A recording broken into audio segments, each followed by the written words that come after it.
News.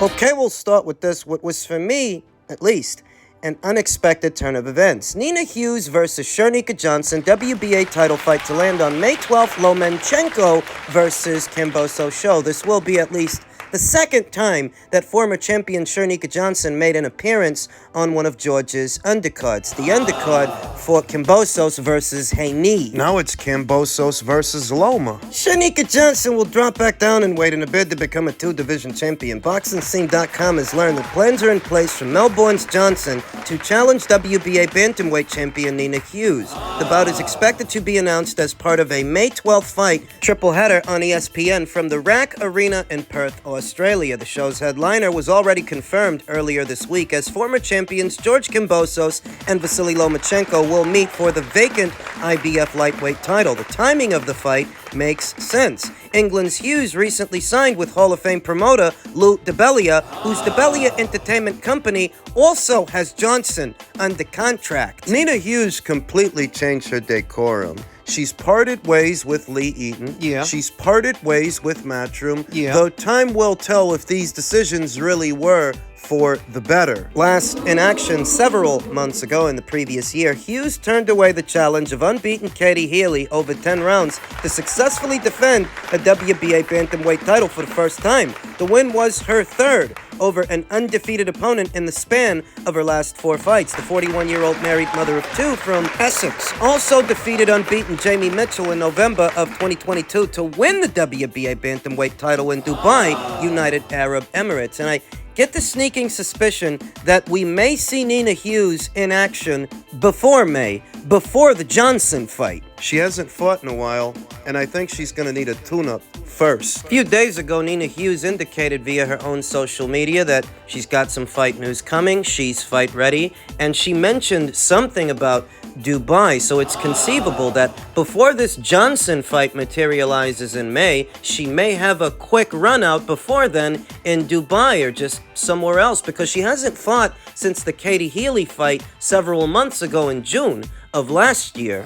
If she has a quick run out somewhere in Dubai, little keep busy fight, little maintenance fight with the Johnson fight already in the books, that would mean she's getting off to a busier start this year than she did last year, because she only fought once last year. She is going to need to sharpen up if she's going to fight Shernika Johnson. Shernika, she's a good fighter. Only one professional loss. That loss coming at the hands of Ellie Scottney. Catford. What was a mandatory defense of Shernika Johnson's IBF Super Bantamweight title, she lost it, and Ellie Scottney's got it now. Thus, Shernika Johnson is moving down in weight from 122 down to 118 to see if she can become a champion there. How does a fight between Nina Hughes and Shernika Johnson break down, if this story is true? Nina Hughes is best described as an aggressive, Very. mid-range fighter, Inside. combination puncher. And she's strong. She's got pop. You don't want to sit in the pocket with her for too long, as opposed to Shernika Johnson, who's a bit more adaptable and a bit more cerebral,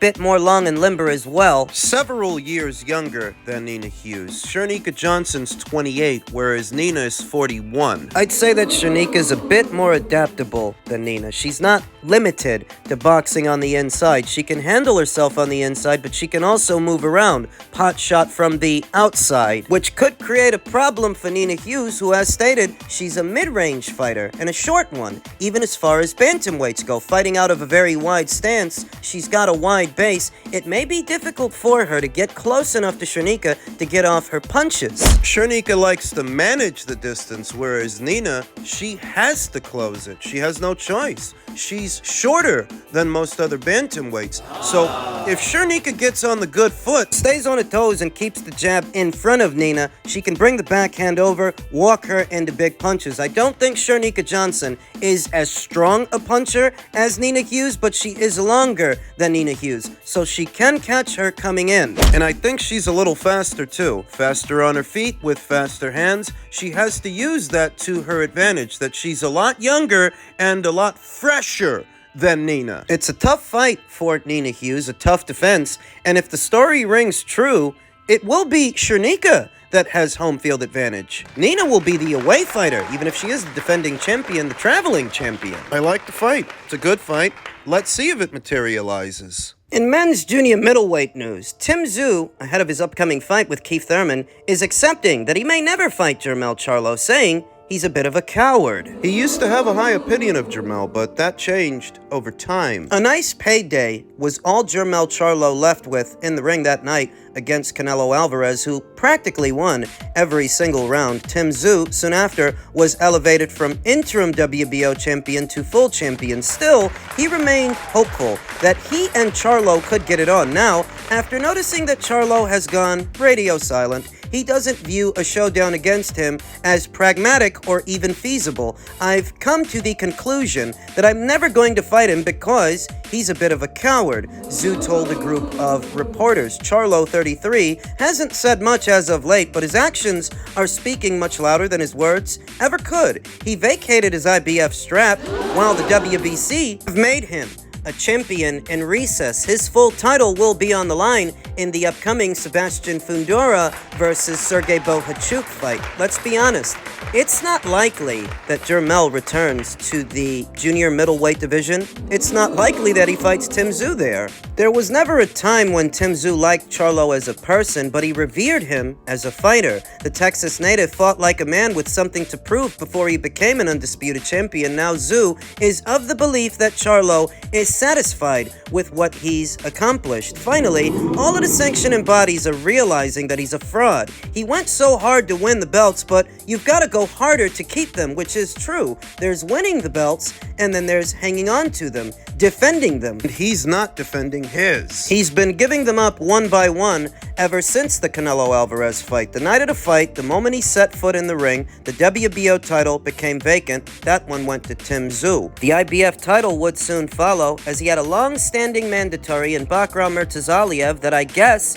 he didn't want to satisfy. As a result of that, the IBF title will now be on the line in the Bakram Murtazaliev versus Jack Colquet fight, set to go down in Germany. More recently, the WBC labeled Jermell a champion in recess. He basically gave that title up too, and I don't think he's going to come back for it. The next one is going to be the WBA. It's only a matter of time before he gives that one up too. I don't think for a second that after having gone up to 168, he's going to boil all the way back down to 154. But 160, that's more viable. It's just a question of when. Those of you that have been following this channel long enough will know that when this fight between Tim and Jermell first became a hot button topic, I wasn't confident that it would happen. I wasn't confident that it would see the light of day, given when they meant to do it, and that Jermell Charlo himself didn't seem all that receptive to the fight. Though, is it the way that Tszyu says it is?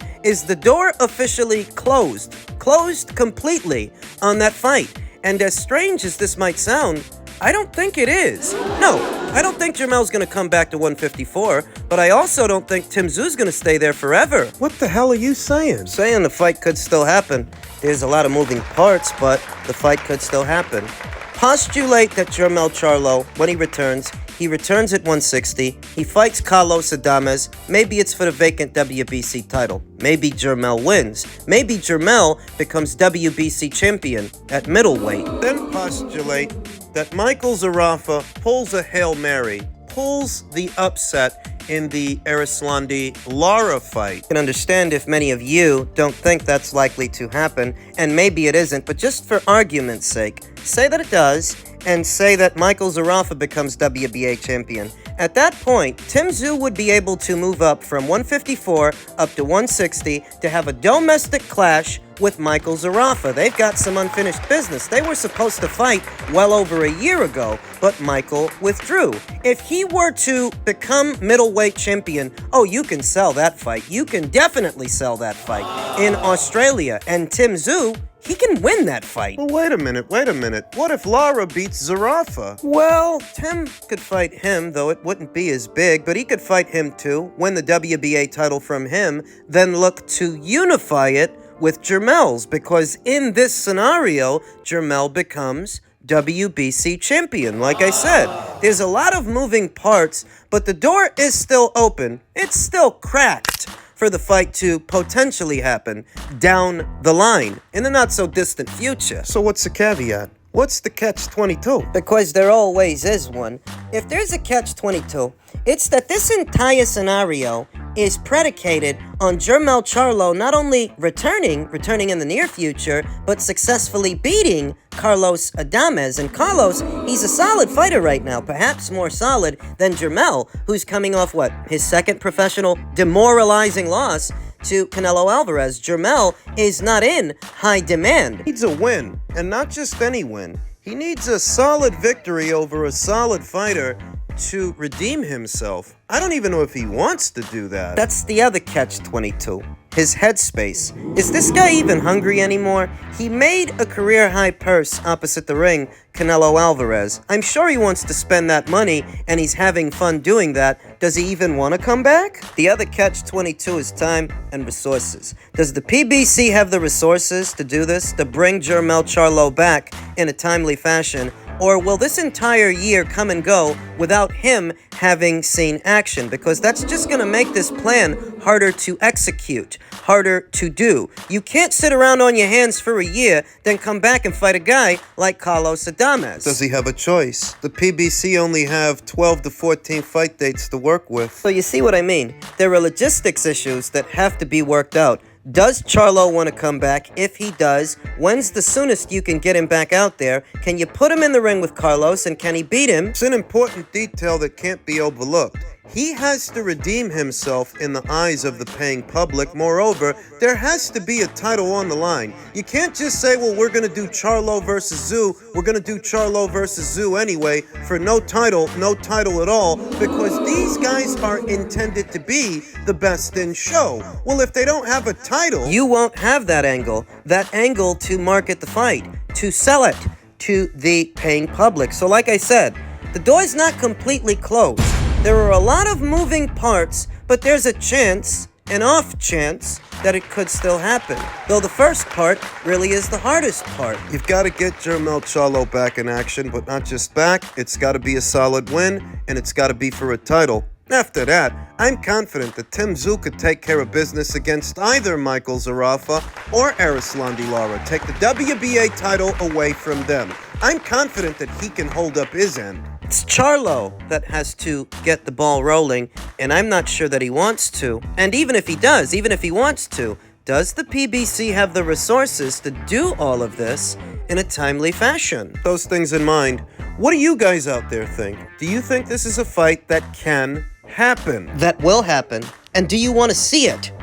In men's heavyweight news, Froch recently chimed in on the upcoming Tyson Fury versus Alexander Usyk undisputed title fight, saying, how good is Tyson Fury? What has he ever done? Obviously, he beat Klitschko in a bit of a stinker. After the Klitschko fight, Fury had those 3 big standout fights with Deontay Wilder, but how good is Deontay Wilder now? He looked awful against Joseph Parker, so now you start to question him. Is Tyson Fury actually what we thought he was, or has he been flattered by the lack of opposition? We don't know, but we'll find out soon when he fights Usyk. Froch's old nemesis, George Groves, went as far as predicting that Alexander Usyk will beat Tyson Fury quite comfortably when the pair clash in Saudi. My thoughts. Froch is just saying what I've been telling all of you here on this channel to no end for the last 2 to 3 years, that Tyson Fury is a good fighter. He's a very good fighter and very accomplished, but ever since the Wilder fights, perception of him has been blown out of proportion, and the reception to his win over Klitschko wasn't even akin to his reception over his win over Wilder. It's with Wilder that things really went overboard. Perhaps it's because the Wilder fights were far more exciting, all 3 of them, than that one fight with Klitschko. And boxing fans, being as emotional as they are, often getting all caught up in the moment, they labeled this guy the #1 heavyweight in the world, perhaps the greatest heavyweight of all time, for what he did to a limited, one-handed fighter with poor cardio, poor coordination, 2 left feet. Not much of a jab and not much of an offensive arsenal overall. All he really has is the straight right. It all really stems from the spectators in what is this spectator sport